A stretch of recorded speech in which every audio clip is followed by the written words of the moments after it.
It's Tuesday and it's time for Falcon Focus.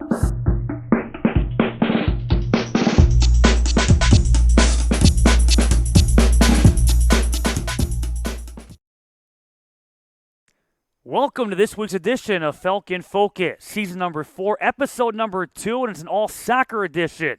As in segment number 2, we talk women's soccer. We'll be joined by a senior defender in Juliana Van Boxtel, the women's soccer team, off to a 5-1-1 start. They're 2-0 right now in conference competition after knocking off Benedictine by a 2-0 score on Saturday. But up first, we talk men's soccer here in segment number 1. Kind of join us is freshman midfielder Carson Kelly. My name is Matt Mendel. Thanks for joining us for Falcon Focus. And Carson, let's start at the beginning. When did you first start playing soccer and why? I started playing soccer at a really early age. I think it was around 4 or 5 probably, in rec soccer. I started playing soccer just because my parents really wanted me to get into it, to be honest. So did you play other sports growing up? I played a little bit of basketball, but that's about it. So and when did you decide or figure out that, soccer was the sport that you had a future in? As soon as I got knocked down on the basketball court, I think. Do explain what happened. I don't remember much, but I just remember going up for a rebound and landing on my butt. So lesson learned, and off the soccer you went. When you look at your soccer career, did you travel a lot growing up as far as just with the various club teams and teams you were part of? Oh, yeah, I traveled a lot. I went to Canada, I went to California a lot. I've been around, yeah. So is Canada maybe the furthest you've ever traveled? traveled? I think so, yeah. What's the best place you've traveled to, or at least your favorite place that you went to? It would definitely be California. California? Yeah, for sure. What part? Oceanside, I think. Is there any place that you haven't played a game in that you'd love to someday maybe travel to and play? Probably overseas, somewhere in Europe. Okay. That'd be pretty dope, yeah. You're a midfielder now for the Falcons. Have you always been a midfielder? Yeah, basically always. I played a little bit of forward as well. Did they kind of get placed there one day and it just kind of fit, or kind of trial and error? It's sort of like that, yeah. When you look at soccer, what is it about the sport that you enjoy? What's your least favorite part of the sport? My favorite part about the sport is probably just the thinking that you have to do during the game and, communicating with your teammates, that thinking throughout the whole game. And I don't know, I don't think I have a least favorite part. I'm kind of in love with everything about the sport. To date, what is your top soccer moment or memory? Probably making the playoff run my U17 year in the Development Academy. So how'd that end up? We lost in the quarterfinals, but it was actually a really good experience. Great experience. Yeah. When you look at being here at Concordia, obviously you came from Fond du Lac. When you look back at your time, how did Concordia become your college of choice? I think a lot of my choice had to do with the coaches here. Coach Ben has, coached me since a really early age, so that was definitely played a big part in me coming to here. I'm always interested to hear the thought process for college athletes. For you, even before you even knew Concordia was your choice, did you have kind of a checklist of, I want to find a school that has this, this, this, and this? Oh, definitely. Definitely. And coaching, like I said, coaches play a really big part in that. So overall, your early impressions, obviously you've been here on campus now for a few weeks and going back to training camp. Thoughts on life here at Concordia? Yeah, I love it. It's a really cool environment. It's a really chill environment, and it's easy to excel here. I read that your major is pharmacy. Is that still the case? Right. Why pharmacy? It's just, I've always been interested in science, and as I, went through high school, it just kind of became my thing that I'm just super interested in. Now here at Concordia, from a soccer standpoint, you have played in the first 6 matchups. You've been part of the starting 11 on 3 occasions. Obviously you hope, but did you expect to maybe be in the starting lineup day one as you were in the opener? My confidence levels, of course, I want to be a starter. I always think I'm going to be a starter, so yeah. Where does that confidence come from? I think you, just as an athlete, you need to have that confidence, regardless of what sport you play. Is it difficult to, at least so far, has it been difficult to maintain that confidence at this level? I wouldn't say so. I've had a pretty good start to the season, so of course that helps. But, Absolutely, yeah. and the team has as well. And we'll talk about that in a second. But what's it like when you look at the lineup the Falcons put out there on a match-in, match-out basis? What's it like to play alongside guys like you have Filiberto, Saverda, you have Alex Labastida, part of that midfield. Obviously, you have options up top like Ivan Cuellar along with Nick Hummel. But what's it like to play along guys like those talented athletes? Right, yeah, we have a lot of talent in our squad from, the starters to the reserves. So, everybody coming off the bench and even on the starting 11 is just quality through and through. Outside of when you look at your position as a midfielder, one of the keys is that transition between the defense to the offense. Outside of maybe being a transitional piece and helping in the attack, what else do you see your role as a midfielder being? Oh, just kind of being the voice in the midfield, trying to lead as many people as I can, from the forward to the defense as well. We should note, too, we are indoors because the weather's a little bit iffy, but that noise in the background, that's not thunder. That's their early wrestling practice, I believe, going on upstairs. But for soccer, though, in big matchup coming up against Wisconsin Lutheran, we'll get into that as well. That's coming up at Fitting Field on Wednesday with a 4 o'clock kickoff here on the Mequon campus. But when you look at this Falcon team, and a lot of experience, especially on the offensive end, they've been able to score already 15 goals in 6 games. Ivan Cuellar leads the way. He's been able to find the back of the net 7 times. You certainly have done your fair share of scoring as well. Does your mindset as a midfielder, as an attacker, does it change at all when you're playing with a lead of 1 or 2 goals versus the game being tied? Personally, I'm always trying to, want to score as much goals as possible, so not really. I mean, when we go up 4 or 5, let's say, of course, we're going to try to keep that, the 0 on the score sheet. And so far, you've scored 3 goals with 1 assist. Have you been pleased with the way your season has started? Yeah, I mean, it's a good start. Yeah, definitely didn't expect it per se, but, I always want more. Well, how about the fact that your first collegiate game, you scored the first goal of the season for the Falcons. That came in the win against Lawrence. You also had a big one against Carroll in the battle for the Oktoberfest Cup. You had the equalizer against Aurora. Any one of those goals that stand out among the rest? Definitely the one against Carroll. Just the atmosphere of that game was crazy. And we'll talk about that in a second, too. But how about the Lawrence matchup in that your first collegiate game? Right. Any nerves? Was there an adjustment period there? Yeah, definitely a little nervous to start the game, but, I worked my way into it. Eventually got a goal. Obviously, you have the conference level, but when you score that goal, does that conference level shoot up that, hey, you know what, I can belong. I can play at this level in case there's any doubt? For sure. Definitely the confidence level went up when I scored that goal, yeah. What do you remember about that goal? Just turning around and looking at my parents in the stand. Yeah. Great stuff and a great win against Lawrence. There have been some great, last-minute wins so far for the Falcons this season. The team is off to a 4-0-2 beginning. That includes a 1-0-1 start in conference play and a victory, another hard-earned victory against Benedictine on Saturday. Your thoughts on the way the team's playing right now? Yeah, the boys are buzzing, but there's still a lot of work to do, especially coming up in WLC on Wednesday. It's going to be a tough match. I love how you said it. The boys are buzzing right now, and indeed it's been fun to watch. When you look at that matchup, you referenced it, Oktoberfest Cup, the atmosphere against Carroll. That was in Glendale back on September the 10th. How much fun was that to be a part of? Because as you said, I mean, the atmosphere was second to none. Yeah, it was crazy, especially being at, my home turf of Bavarians. It was surreal, honestly. Is that extra special playing? You mentioned that's your club team with the Bavarians, but being back on that field for a college game? Oh, yeah, definitely all of us on the team that play for Bavarians were just super stoked in that game. Able to come through with what was a 5-3 result against the Pioneers. You look back and mentioned you had the equalizer in the 1-1 draw against Aurora. That opened up conference play last week, and then Saturday able to knock off Benedictine by a 3-2 final, up 2-0. Benedictine played comeback, able to tie it. Falcons, thanks to Ivan Cuellar, scoring the game winner in the 83rd. When you look back at Saturday, what was key to just staying focused? Obviously, you never love blowing a 2-goal lead, but you guys were able to keep your composure and build that lead back up. Yeah, throughout the whole season, you kind of see the trend of us going down and then coming back. So I think that's really been a key point in our team this year. Has non-conference, in your opinion, has it helped preparing this team and helping this team focus on now conference play? Oh, for sure. Yeah, definitely non-conference prepared us for a lot.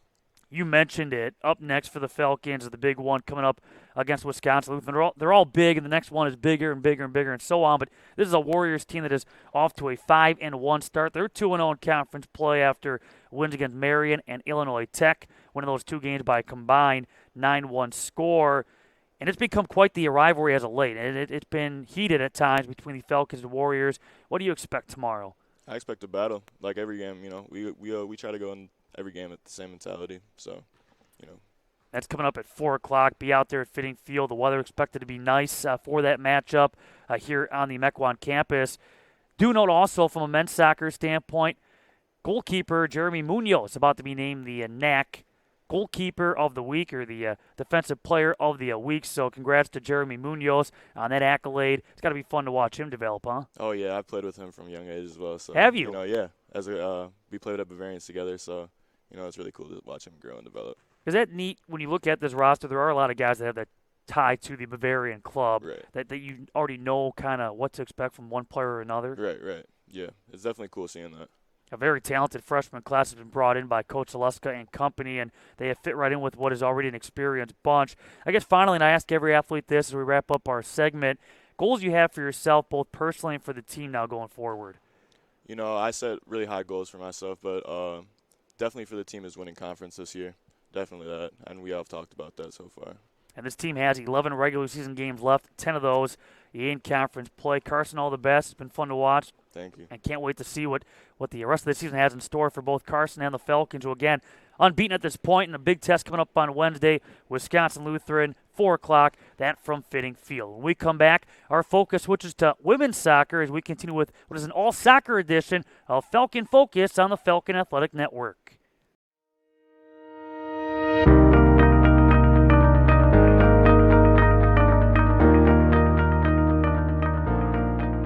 Since 1978, Lutheran Church Extension Fund has had the humble privilege of supporting the Lutheran Church Missouri Synod in fulfilling its mission of sharing the gospel. Thanks to our faithful investors, we provided thousands of church workers, congregations, schools, and organizations with the resources they need to reach more people with the saving name of Christ. It's what we do. Because our greatest joy comes from seeing LCMS Ministries and her workers thrive, we will continue to make precious resources available, both today and far into the future. It's our promise to you. We are Lutheran Church Extension Fund. We are Lutheran Church Extension Fund. We are Lutheran Church Extension Fund. We want to be part of your great and exciting work.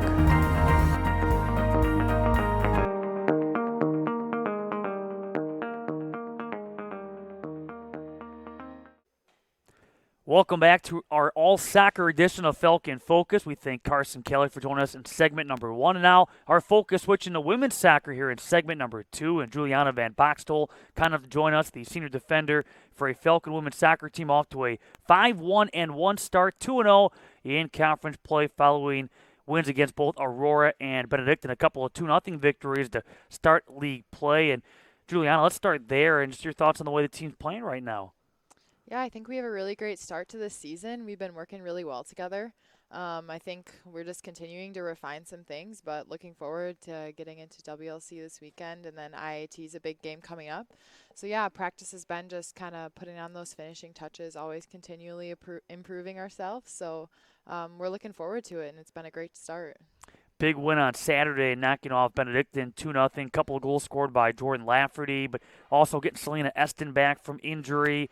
You look at that matchup, Falcons outshot the Eagles 21-9. In your opinion, what was the big difference in that win? I think we really focused on our back line, kind of getting those entries into the midfield. That we play really well through the midfield, so I think getting those, especially into Jordan, then as you saw with those 2 goals, that was great by her. So I think just getting that possession really down, making sure that we're just staying composed throughout the back line, and then that shows through the midfield and then in the forwards as well. I think that was key. And you're part of that strong back line that so far has helped produce 5 shutouts through the first now 7 games. When you look at the defense, your play, are you pleased with how you're playing right now?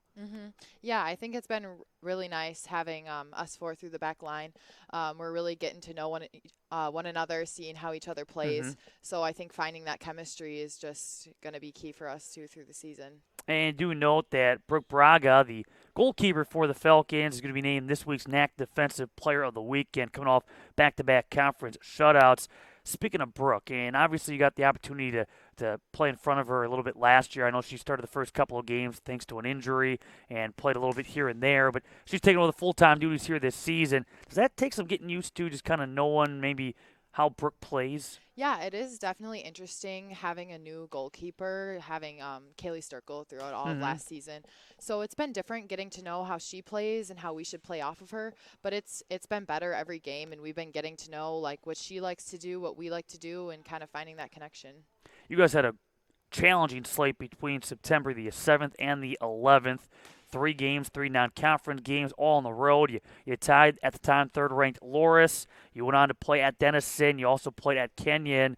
How did those matches, how did those experiences maybe help prepare this team for conference? Yeah, I think they're going to help create a pretty resilient team this season. So all 3 in a row were very tough matches for us to go up against. So it just kind of showed us what it would be like going forward as we're looking to be in a couple championship games coming up. So we're just really using those tough games as momentum to kind of propel us forward throughout the season. And when you look at this roster, it's already an experienced bunch. A lot of players back from last year, the year before as well.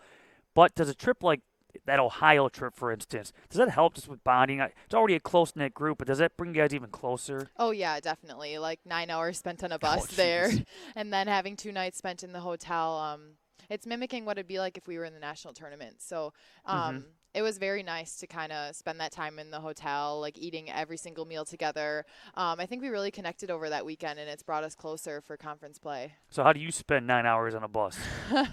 Reading books. Can you Doing some sleep? homework. I cannot sleep. Okay. No. So I was reading a lot, doing a lot of homework, taking a couple naps here and there, but yeah, it was a long trip. Oh, I was going to say it was a long stretch there because you go from Iowa to a day back here to train, then you go off to Ohio for a couple of matchups before the conference start. But again, the team is held up awfully well, and like you mentioned, that's a great preparation or a test for what could be if this team is to get back into the NCAA tournament. One of the questions I asked Carson during our first segment, I want to ask you too, is just especially now from a defender standpoint, that mindset, okay, the team may be up 1 goal, 2 goals, or you're tied. Does your mindset ever change based on what the score may be?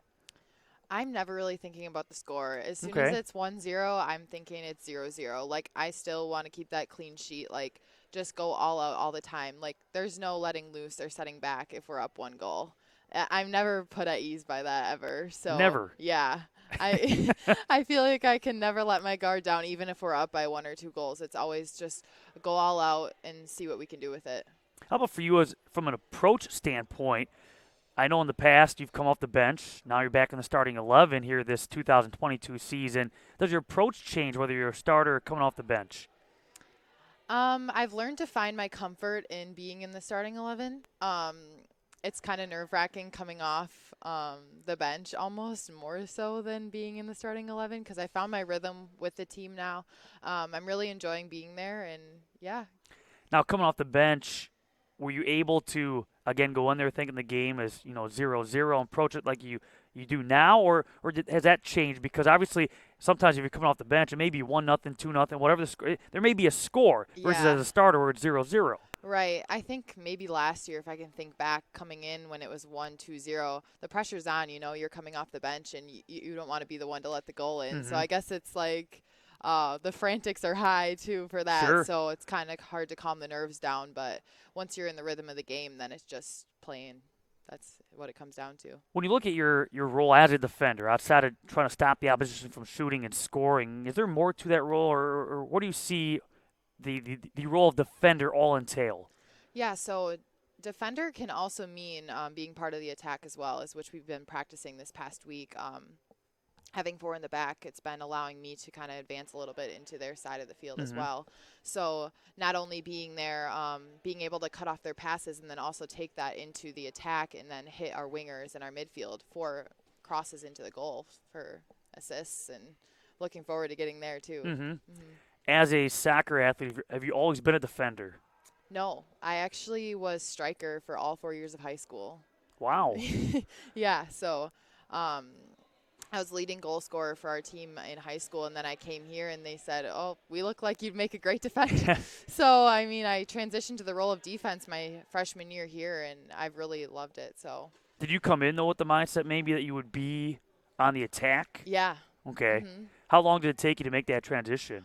man, I think it was pretty quick. I think I played a couple reserve games my freshman year as striker, but then pretty quickly into the season, I was already learning the roles of the defense, and then from that point on, I was learning the ropes of being a defender. So, Do you ever get that attack mindset still to this day at all? Does it creep back in you that you want to maybe creep a little forward and get a couple of shots off? Yeah, it kind of does, especially when I play summer soccer too. And Okay. sometimes I'll go into the striker position just for fun, and then I get kind of that glimpse of what I used to do and how fun it was too. So when did you start first ever playing soccer, and why?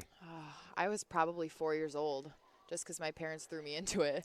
But I really learned to love it, and I just continued playing, continued developing my skills. And I never stopped. Just passion for the game. That's what's keeping me through. Did you play any other sports along the way? Yep, I was a volleyball player, basketball throughout all of high school. I did a little track. Yeah. But it was always soccer, though, was like number one? Soccer was always number one, yep. And you went to Little Chute High School. I did. Home of the Mustangs. Yep. When you look back at your time there, did you play? You mentioned basketball, volleyball, but from a soccer standpoint, any highlights that stand out from your time as a Mustang? Yeah, I was, I believe, second team all-conference, first team all-conference, post-Crescent honorable mention all-area, all for the attacker, none for defense. So, yeah, very different back in high school. But, yeah, I was voted to a couple awards for my team, so very thankful to have that background, too. I always love asking our guests and finding out how you ended up at Concordia. Why Concordia?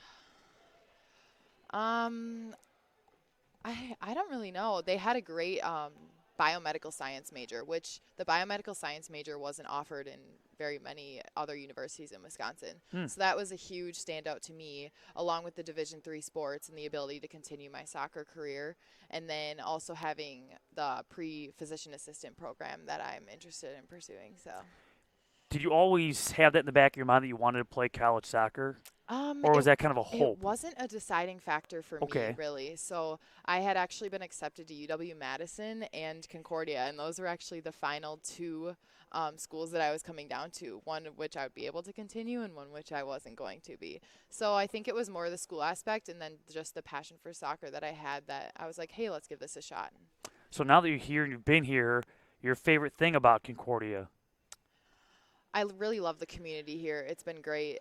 Getting to know, on the school side of things, my professors. I have such a great relationship with the students in my major and the professors. And then also just this great connection I have with not only the soccer team, but the other athletic teams as well. Well, let's further that point. What's your favorite part about being part of the women's soccer team? Man, there's so many good things.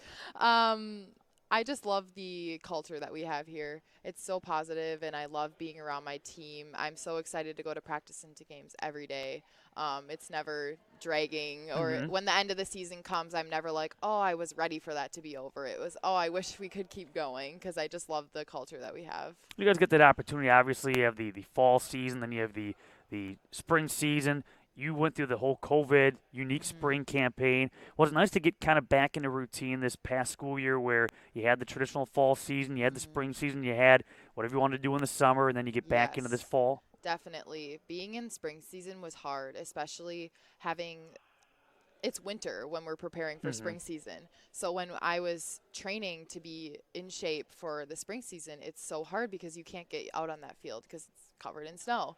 So then you're focused to just stuck on a treadmill, stuck in the weight room, doing what you can on a treadmill to get fit, which is not the same as being out on the field for getting ready for the spring season. So I definitely think it's better being in this traditional season again, being able to train all summer and then coming in full force. Having been here now 4 seasons, almost four full seasons, how do you feel you've improved as a player in your time at Concordia? Oh, I love the college type of play. I think the speed of play has been really great for me, improving, just getting faster, always having my eyes up, seeing what's next before the ball even comes to me. I think I've really refined that skill. First touches, just getting to play at a faster pace has been great. Is that the biggest change going from high school to college, is the speed of the game? Definitely. Yep. It's very much faster play and just getting to know, like, you have to know what your next move is before the ball's even coming to you. So it's been great getting to work with my teammates and just their speed of play and getting up to that and helping others get faster as well. Do you have a pregame routine, and has that changed over time? I'm not really one for a pregame routine. Not superstitious at all? I always drink like a liquid IV the night before a game, just like as like a super hydrator kind of thing. That's just my thing, and other than that, not really. I don't have anything particular I do. It's just playing for me. Does the start time affect that at all, or for you at all? Just the whole mindset where if you have a 4 o'clock game versus a 7 o'clock game or a afternoon game? Kind of. I'm one to kind of like to get it done earlier in the day, just because I'm dwelling on it otherwise. I know WLC, me and my roommate Jordan's my roommate, so we were already talking about this, like, leaving at 4:30 p.m. for a 7 p.m. game this Wednesday at WLC. It's gonna be tough, like just having that game day mindset all day long, especially with classes. So I'm usually one to get the pregame going in the morning and then an early afternoon game and then have the evening to take off. You mentioned a little shoot as among some of the highlights, the accolades that came your direction from a soccer standpoint. How about just overall throughout your soccer life so far, top moment or memory? Is there a game or a goal or a defensive stop that stands out among the rest? Or a team win? Being in that, I was a freshman for that 2019 NCAA appearance, and I think that's just the staple so far of my CUW experience with soccer. I remember being on the bench and scoring that late goal against Dominican to put us up, to send us to the NCAA tournament, and just like storming the field, just completely ecstatic. And it was so surreal, such a surreal moment. So I think that just even being on the sideline, not even playing, I was so happy to be there and be part of that team, and just knew that we were headed to the NCAA tournament. What was the confidence level of that team going into that Ncaa Tournament championship down at Dominican? I think we were really confident. Like, I can't even describe it. Like, we knew that if we did our best, we could put on a great show, play some great soccer, and really defeat this team who's been historically known to have these strong appearances towards the end of the season. So that postseason was really about confidence and just doing what we could do best, and then it really proved. When you look at that experience, got to the Ncaa Tournament, have you noticed, and maybe this is hard to tell, maybe it's not, every team wants to beat Concordia or, whoever, Dominican. Like, you guys get the bullseye now because you've set that standard. Have you noticed how teams approach, especially in conference play, how they approach Concordia? We've already seen that this season, especially with Benedictine this past weekend. I think we did have a target on our backs and with Aurora too. We were able to handle them pretty well last season, but we knew that they were coming at us harder than ever this year because we have the target on our back. We are the people that they want to beat this year. So they're really coming full force at us, and we are just playing our game and not letting that phase us, and it's been proving with those 2-0 wins. Let's look at this week ahead for the women's soccer team because, again, you have some challenges ahead, beginning at Wisconsin Lutheran. That's tomorrow night, Wednesday night, at 7 o'clock, and that's a team the Falcons have beaten in 21 consecutive meetings, but you can't take them for granted. On top of the fact, you have Illinois Tech, who, for whatever reason, they've had the Falcons number. You know that. I mean, that's been a tough matchup for Concordia. Illinois Tech has played well. Let's start with Wisconsin Lutheran. What do you kind of expect from the Warriors tomorrow night? Yeah, so the Warriors always bring us a good game. So we're always battling with them back and forth, and then I think we kind of finally pull through with a couple goals. But I think we're just really going to have to focus on keeping possession tomorrow night and really working through the back and getting that midfield going and finally finish off with a couple goals. So it's not going to be easy. No, and I know you take it one match at a time, so I don't want to go too far into that Illinois Tech matchup on Saturday, but for those that are back, is there kind of revenge on the mind of the returnees just based on the past, or is it one of those where we just know it's a big match and it's just another match? Yeah, I think there's still some lingering grudges being held from what happened last year. So, yeah, we're working one game at a time, but it is important to look ahead at this big game coming up and really working on just being clean and quick and sharp for this game coming up on Saturday as well. And the team will be back home at Fitting Field Wednesday, September 28th, that against St. Norbert. How about for you, and I ask every athlete this, but goals you have for yourself and for the team for the rest of this season? Yeah, I just never want to settle. So always looking for ways to improve. Going back on game film and seeing what we could have done better. And I really enjoy the film sessions we have, seeing like, yes, this was good, but look at how this could have been so much better and how we could have scored off of this or how we could prevented such a dangerous counterattack that really threw our back line off. So I think always working to improve and seeing what we can do better is going to be what's going to keep us through this season with a successful record. So, well, every athlete's different, but have you always enjoyed watching film? Sometimes I think it's hard to look at myself playing. No one likes to like watch themselves and critique themselves, but I think it is really good to go back and see how it's going down, because you don't see the whole field sometimes when it's just right in front of you. So, yeah. Finally, being a senior, what's your major and what's next after your time at Concordia is done? Yeah, so I'm a biomedical science major. I'm planning to graduate this December. Nice. Yes. So, and I was actually recently accepted last week to a physician assistant graduate school. Congrats. Thank you. Out in Billings, Montana. Ooh. So I'll be taking the trip out there next May for classes starting in June for a 2-year program, and then get my physician assistant license. It's a big change. Ever been out to Billings, Montana? I have not. I've been out in the mountains before, but never in Montana, so I'm looking forward to this next journey. Well, Juliana, all the best with that and with the women's soccer team here this fall. Thanks for your time. Thank you. Juliana Van Boxtel kind of joined us, one of the seniors on this women's soccer team, off to a 5-1-1. Starting again, they'll be back in action tomorrow night, Wednesday night, at Wisconsin Lutheran. We thank both of our guests. We thank you for watching. This has been an all-soccer edition of Falcon Focus on the Falcon Athletic Network.